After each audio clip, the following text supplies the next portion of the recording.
ทำไงรถขับพังไม่มีตังค์ซ่อมดู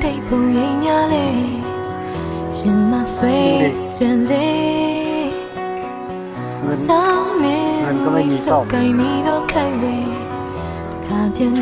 โน่นฟ้อง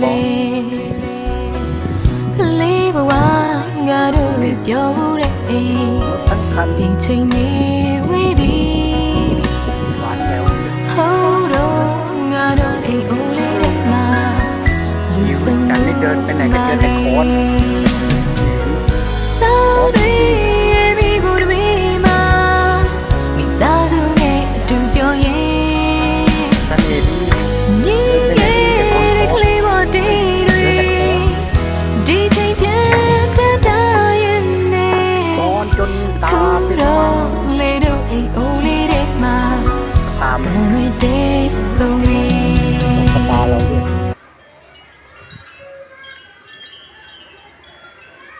อย่ามองกันแค่เปลื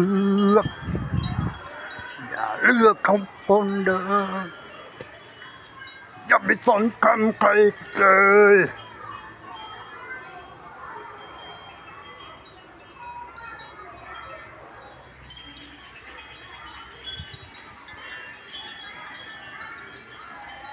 หักลงมาจาก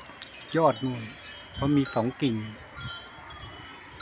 ปิ้งดีนะฝนตกขึ้นบ้านก่อนไม่เช่นนั้นละจิเหเลยเรียบร้อย